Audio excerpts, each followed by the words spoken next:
Welcome in, everybody. It is Saturday, November 1st, 2025, and it is time for the post show for Saturday night's main event for WWE. Usually these shows are very throwaway, but we have two new champions on this show, ending with a new vacant World Heavyweight Champion, Women's Championship changes hands on this show. So much, guys. Even though it's only 4 matches and one kind of announcement thing, I thought it was still worthy enough show to cover here tonight. So my name is Max Dinenberg. Welcome to BodySlamNet here on, if you're watching us on Facebook, Twitch, Twitter, YouTube, all of those. I really appreciate you guys joining me, as this shouldn't be a super long post show. I've been basically doing hour-plus post shows for if it's AEW or WWE main roster. So it's nice that it's only 4 matches. It was a crisp 2-hour show where I didn't feel like there were ads, coming down my throat. I just want to thank Corey. I'm just making sure and checking social media to make sure everyone's people are supporting. I appreciate Corey tweeting out to support. I really appreciate it. I'm going to make my tweet really quickly before we get into the show. And then let me just do this really quick.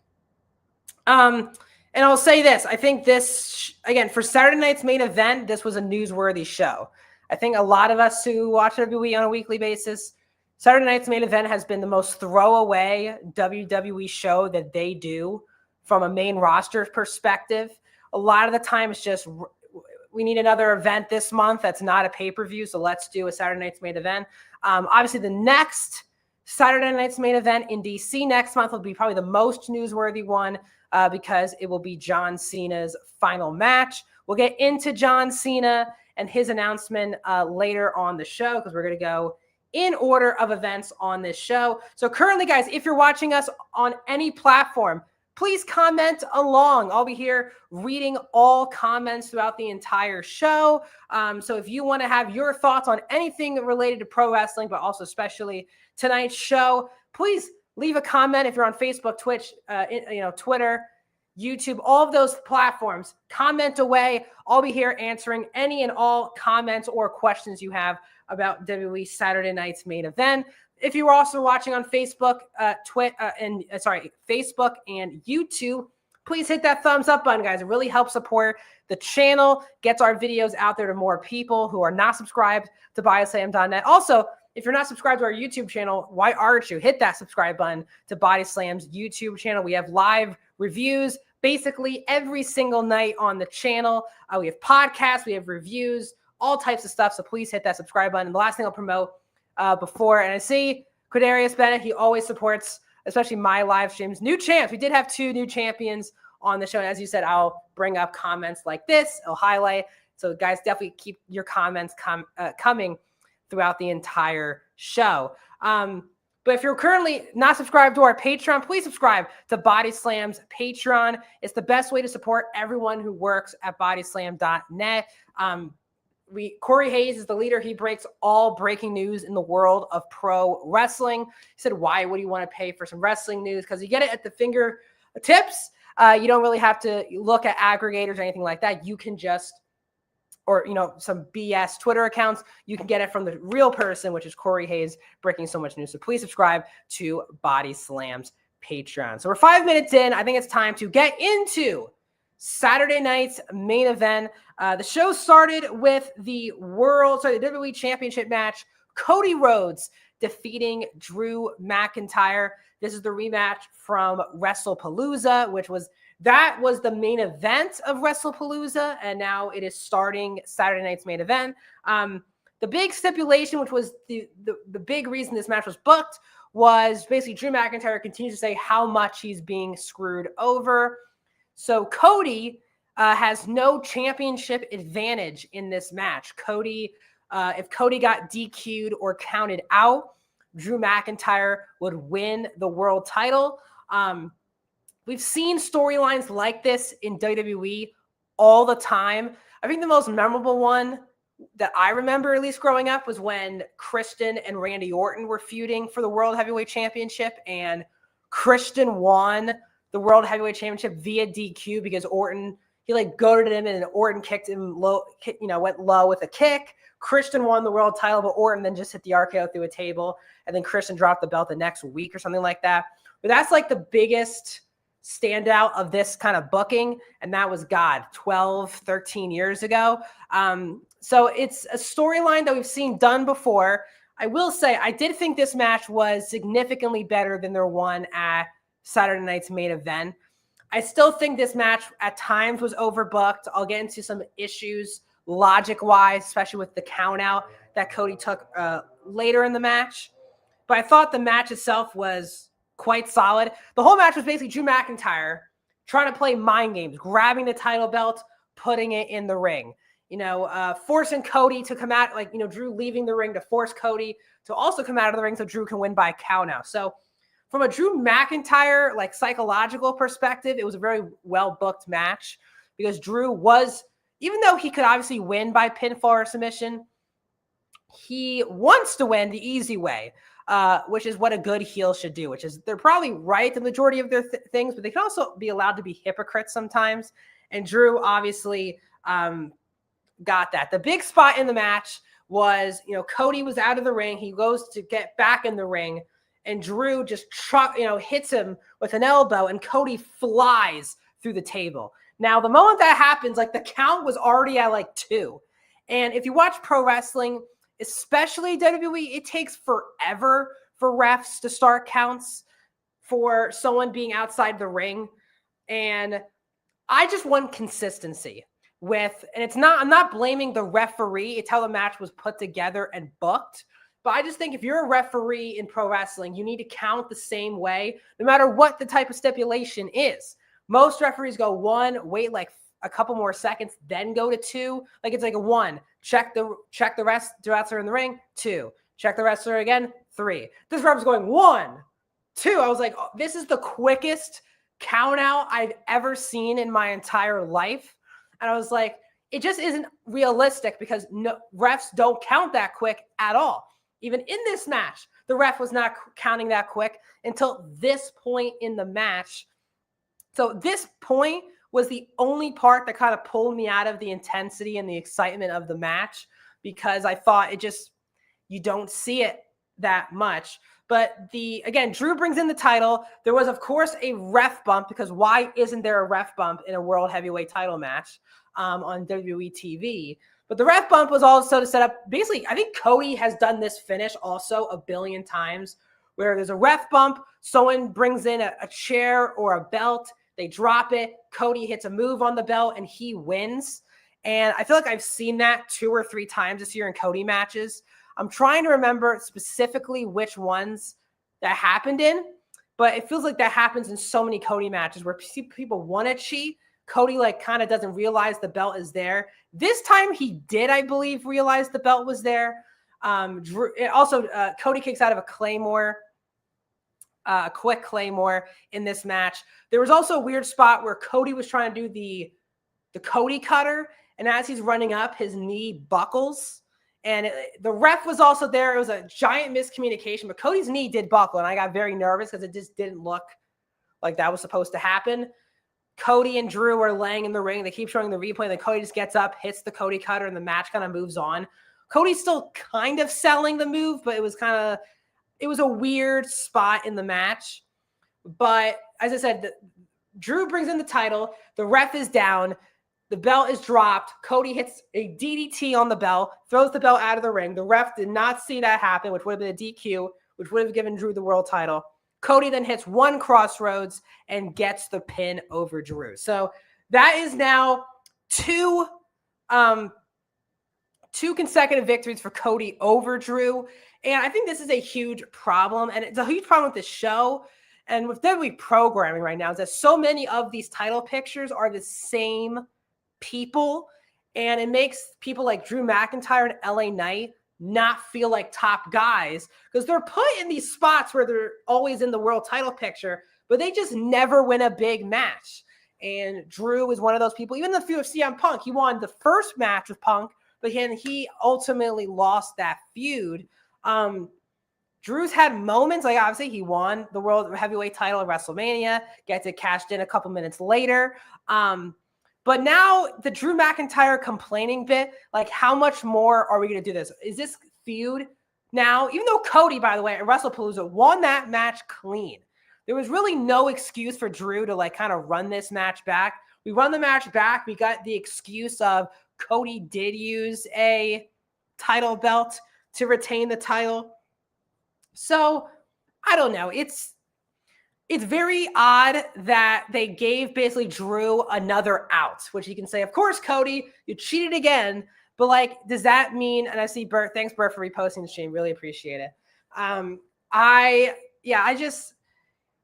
really hope for all of these titles, if it's Punk, if it's Jade, if it's Dom, and if it's obviously Cody, we just need fresh people in the title picture. It just feels like it's the same group of like 3 guys, 3 girls who are in the title picture for these championships. Like, we need fresh blood. And that's why I'll get to my point for the main event. When we get to the point of the main event, Cody needs a new feud. A lot of people think it could be Brock.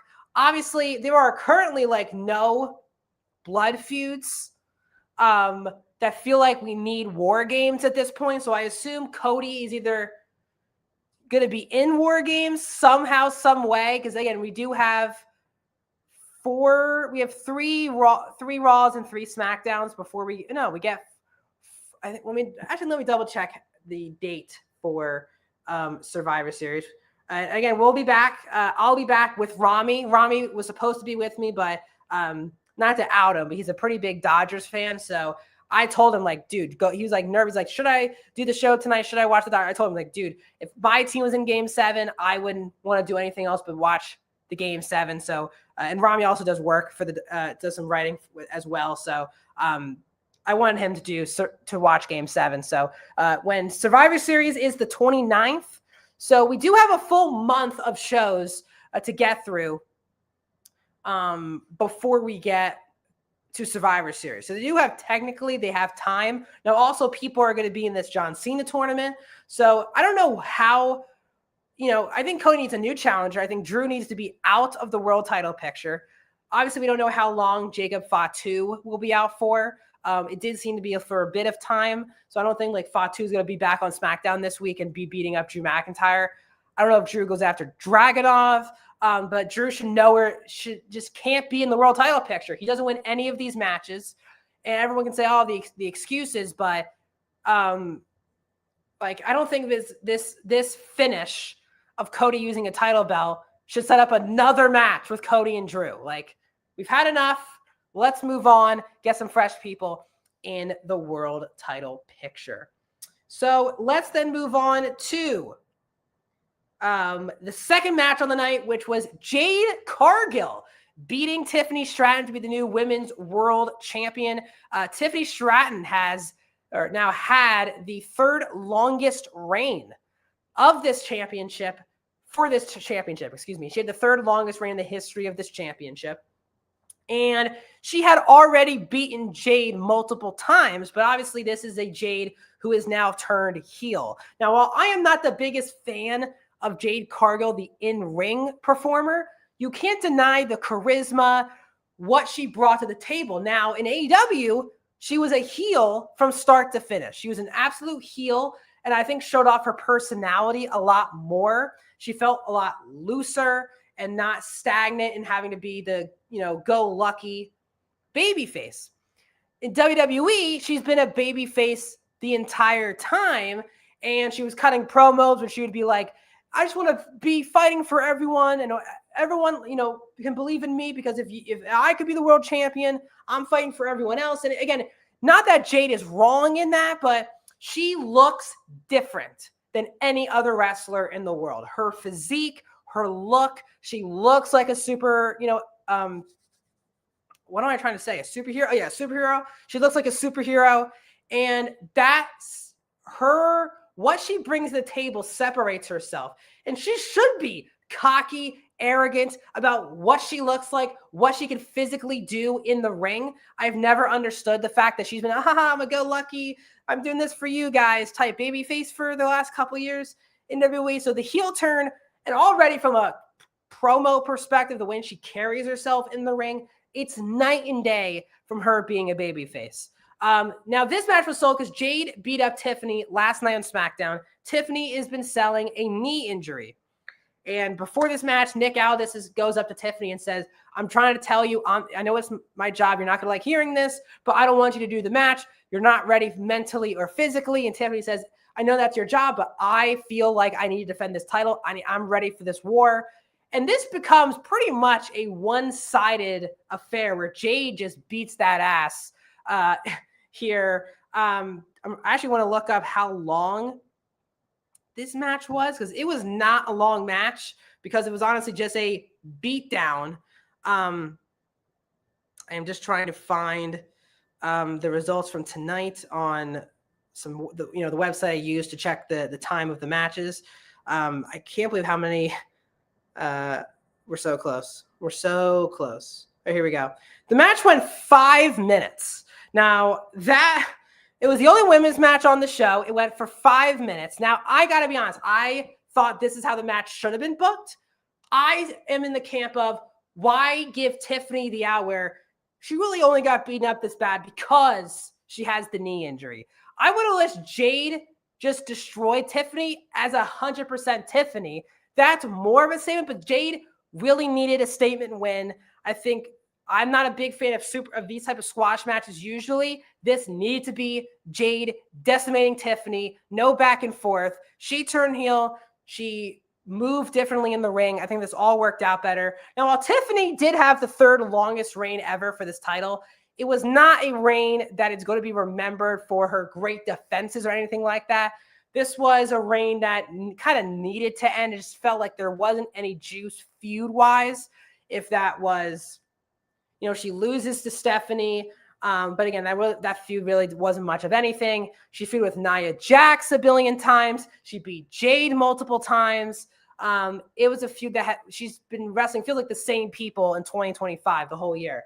So Jade wins the title. I think everyone's first thought is, will Bianca be a factor? She's supposed to be out for a little bit longer. So I wouldn't be shocked if we wait for Bianca Jade until like WrestleMania season. We'll see if we can wait that long, because we are closing on 2 months now. We're in November, 2 months away from the Royal Rumble. So maybe like Bianca returns at the Royal Rumble to face Jade at WrestleMania. The blood feud obviously is, I think, Bianca and Jade here. So again, I thought the match went as well. We're still going to find out if like this Tiffany thing is like a legit injury or not. But I think Tiffany needs a refresh as well. I think it's always good. Some people just need time off, not every month or every 2 months, but when it feels like you've been doing the same thing and you've been the same feud, sometimes it's going to take like a month away, make everyone forget about you. And then when you come back, everyone is rejuvenated about you being back on TV. I think Tiffany could use that. She's a great performer. Again, people forget her and Jade have been wrestling for the same amount of time. And I think Tiffany is in a different level in ring wise. And Tiffany and Jade have been in the ring for the same amount of time. Jade has been on TV much longer, though, than Tiffany. But this is kind of the booking that needed to happen. And again, SmackDown's women's division has been awfully booked for so long. So who are the baby faces, I guess, who are going to be fighting for Jade? If you have thoughts, also let me know down in the comments. So let's continue moving. We get this is not going to be a super long post show. There's only 4 matches. I'm trying to go at least 30 to 40 minutes here talking to you guys. But for the Intercontinental Championship, Dominic Mysterio retains against Penta and Rusev. The story was on Raw on Monday, Rusev and Dom had a number 1 contendership match. And Dom made a deal with the Americanos to beat them up. So there was no contender for Dom for Saturday night's main event. But we've seen this same story booked a billion times, the same exact way. Everyone looks like an idiot in the situation. But it turned out, obviously, it would turn into a triple threat match. And I think this in-ring was probably my favorite in-ring match on the show. Not that it was a great match, but I thought it was fast-paced. Everyone really did have their time to shine in this match. Rusev was dominating the first half or so. He did hit that Machka kick when Penta jumped off the top rope. They did that same thing on Raw. I thought it connected a little bit more on Raw, but still it does. Rusev is so impressive in the ring. Penta jumped off of Rusev to hit a Mexican Destroyer on Dom. Penta hit the Penta driver on Rusev. Rusev kicked out of it. Rusev had Penta in the Accolade. But as Rusev has Penta in the Accolade, Dom is ringing the bell, and Rusev drops and thinks he won the Intercontinental Championship. That is fine. My issue is Wade Barrett on commentary is going, "Oh my God, Penta tapped out. We have a new World Heavyweight Champion." If he is watching, he's not stupid. Wade Barrett, I think, is an amazing commentator. I am not coming at Wade Barrett. He's probably told to act like this, but he was like, "Oh my God, Penta tapped out. Can you believe it? Rusev's the new world champion. We have a new champion." And I was like, you can obviously tell if you're watching that Penta wasn't even close to tapping out. I get Rusev being like, okay, he won. He must have passed out or something. But like for the commentary team to be like, "Oh my God, there's a new champion." It was a bit cartoonish and ridiculous. But then Dom uses how do I even say this device? The hammer or the thing that rings the bell for Dom, that rings the bell. Dom basically uses it. Penta hits Rusev with it by accident. He was trying to hit Dom with it. Then Dom throws Penta in the corner. Dom hits the splash on Rusev, and Dom is still your Intercontinental Champion. I don't think again, Dom is someone who's become one of the more valuable performers in and outside the ring for the company at this point. He's obviously very over in Mexico in AAA, but still in the States, he is still one of the most over characters, most interesting characters on Raw and for the company itself. He continues to improve in the ring. The fans are cheering him.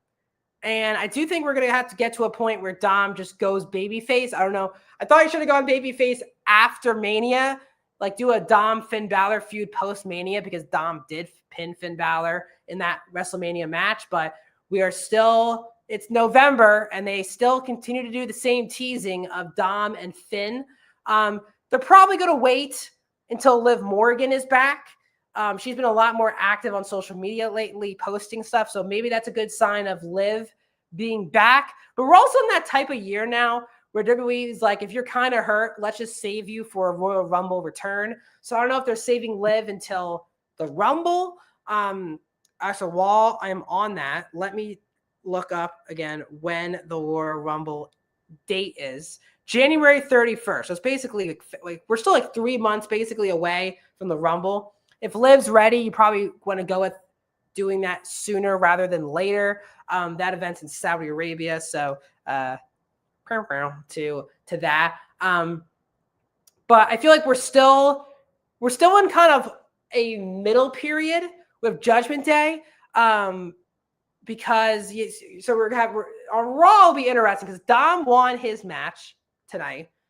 Finn and JD are probably not going to beat AJ and Dragon Lee. They get their title rematch 2 weeks later, and more likely I think Raquel is going to be put into the world title picture, actually, based on her standout of Stephanie on Monday.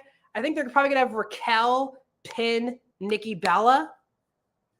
And even though Roxanne just did it on Monday, I think they'll have Raquel pin Nikki Bella and do either a Survivor Series or Saturday night's main event, do Raquel versus Stephanie. I think that's based on their standout on Monday. That does seem like the direction, even though Roxanne pinned Nikki Bella, she did lose to Stephanie. So I think Raquel either pins Nikki or obviously pins Stephanie in this tag match to get the title match. So it seems like everyone else in Judgment Day other than Finn basically and JD are going to be like not doing much, like struggling. So we'll see what that means. If there's more drama, if it heats up, maybe we get the return of Liv Morgan soon to maybe begin a Dom babyface turn. Who knows? But Dom is over. He's doing great in ring work. Penta needs to be tagging with Phoenix now. He's had a billion chances at the Intercontinental Championship. He's not winning these matches. He's not going to be John Cena's final opponent. And because he's losing all these matches, he shouldn't be fighting for the world title. I think we need Penta and Phoenix to finally be a freaking tag team in WWE. Lucha Bros are one of the best tag teams of the last decade. Phoenix is doing nothing on SmackDown. At first with Penta, they were really undefeated stuff. And then now he can't win a big match. So I think at this point, especially the Raw tag team division, they really need some freshening up. It would help if it's the Lucha Bros. If Phoenix could just move to Raw or Penta go to SmackDown and we just get the Lucha Bros back together. It doesn't seem like Penta has any clear direction after this. Rusev did take the pin, but again, Dom has beaten Penta before for the Intercontinental Championship. Dom needs some fresh opponents for this championship. If that's Finn, if that's JD, or if that's someone else on the roster, I just think we need some fresh opponents. Penta moving on to tag division. Who knows what they do with Rusev? I thought they were going to build like a Rusev Sheamus tag team, but they really moved on quickly from Rusev and Sheamus. So, we'll see. We'll see what happens with Dom and the Judgment Day moving forward. Then we moved on to a big announcement. So they showed a clip. They're going to put Tom Rinaldi interviewed John Cena, and it looks like they're going to post that full interview. They showed like a quick snippet of it. But the big one was they went through a video package and Cena's narrating it. And Cena's like, everyone, the number one question I've gotten so far in 2025 is who will be my final opponent? So I'm going to make a week from Raw, which will be the Raw in Boston, which, if I'm not mistaken, isn't that Cena's final Raw? I could be wrong. I feel like that's when it was Cena's last Raw. But so a week from Monday, which is November 10th, will be a 16-man tournament starting. And it'll be superstars from Raw, SmackDown, NXT, and then Cena also said people who don't even work here. So obviously that meaning TNA or AAA people will be in this tournament. Obviously, the speculation has been Gunther to be the next opponent. Cena still will be at War Games. The rumors have been Cena and Dom. That's kind of been cooling off a bit. But we will have a 16-man tournament to determine Cena's final opponent. I am fine with this because I'm a big tournament wrestling fan. If you follow me here on BodySlam, I cover New Japan Pro Wrestling. I cover tournament wrestling all year long. And so I'm 16 people. I'm interested which NXT people are in this match. Like, is it like an Oba Femi who's not being used right now?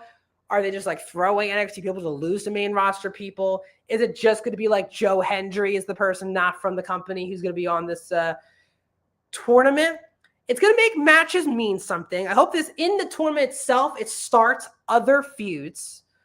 But everyone, until we see more, it looks like it should be Gunther maybe at this point. I don't think it should be another person who he's wrestled a billion times.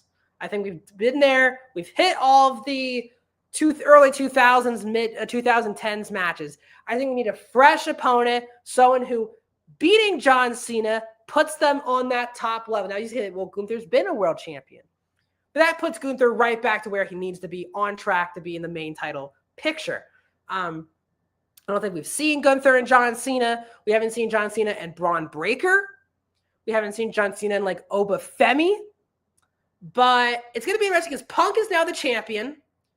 I think Braun will go after Punk, which means Braun probably will not be Cena's last opponent. So as of now, until I'm like talked off this point, I do think it's going to be Gunther who will fight Cena in Cena's final match. We'll see. It starts a week from Monday. I'm fascinated. Hopefully on Monday this week, they reveal who is in the tournament. But that is what we got. Let's move in to wrap things up here, guys, on the post show. It's only 4 matches. I knew we weren't going to go super long tonight. CM Punk versus Jey Uso for the vacant World Heavyweight Championship. So Punk 3 weeks ago qualified as the number one contender. This is before we knew Seth was injured. Punk beat Jey Uso and LA Knight in a triple threat match. He was the number one contender for Seth Rollins at Saturday Night's Main Event. Then we found out on that show, Seth was injured. The next week, we do a Battle Royal. Jey Uso wins the Battle Royal. I, with most people, I think, agreed that was not the smartest decision because not just has Jey Uso been in this world title picture since WrestleMania, or let's just say since the Royal Rumble this year, this specific title, Punk had literally just pinned him the week before winning the Battle Royal. As I said, he's been in the world title picture the whole year. It feels it's not fresh anymore. Yes, Jey Uso is over on these entrances, but he's just not as interesting of a character right now. And Punk was literally feuding with LA Knight. Not saying LA Knight needed to be in this match. I still stand by, if we're doing a pivot, Seth is no longer the champion. Let's just do the Braun Breaker thing right now. Have Braun Breaker win the Battle Royal. Have Braun Breaker beat CM Punk. Have Braun Breaker have this long title reign. Let's just do it right now, because what are we waiting for with Braun Breaker? They keep telling us he's the future. He's the future. And how about he's the now at this point in WWE? He should be. And WWE gave this awful explanation on why Braun Breaker and Bronson Reed were not in the Battle Royal. It was stupid. Paul Heyman explaining to Breaker why that was stupid. So we have Jey Uso versus CM Punk. Going into it, I thought one of them was going to turn heel, because I think both have become not stale, but like CM Punk. He had this promo with Uso on Raw. Punk just didn't cut deep enough in that promo. Didn't go personal enough. He didn't have those big zingers that you love from CM Punk. He kind of went he still attacked Uso in the promo, but it wasn't as hard hitting of a promo as we usually see of CM Punk. I'm ready for heel CM Punk, where he can cut these fierce promos on the audience and on people. Jey Uso kind of been teasing this heel turn. Is he getting along with Rome? Is he getting along with his brother Jimmy? I know him and Jimmy, rekindled, I guess, on Raw.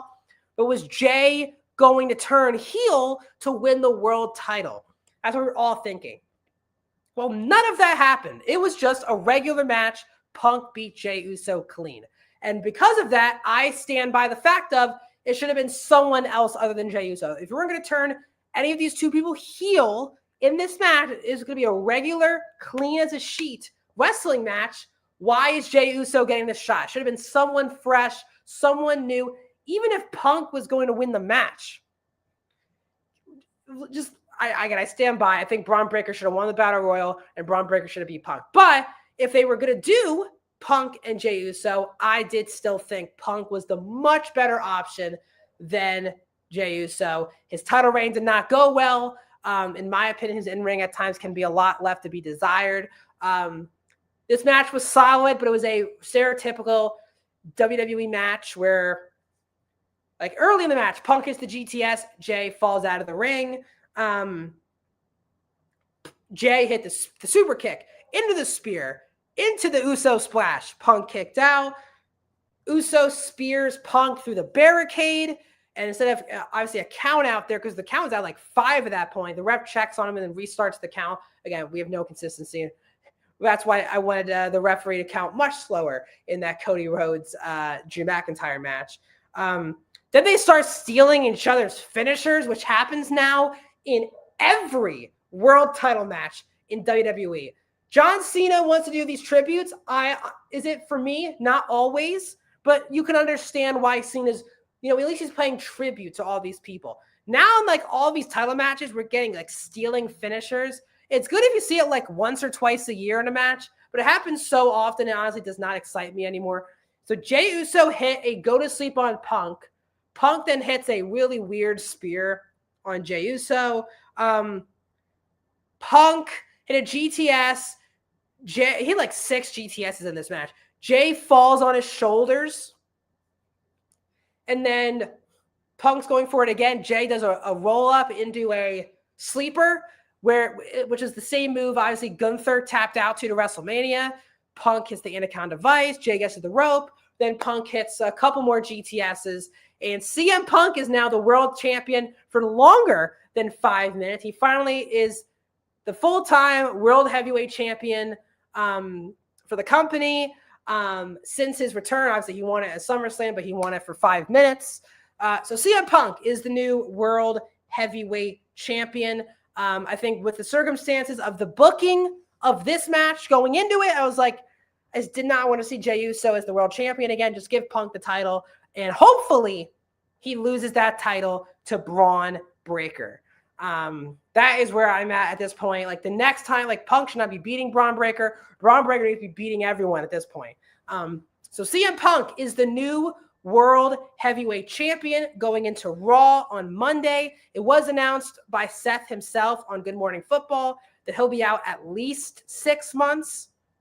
So WrestleMania could be in danger for Seth Rollins because it's in April and we're in November. So 6 months is kind of around WrestleMania, but you want your first match back to be at WrestleMania.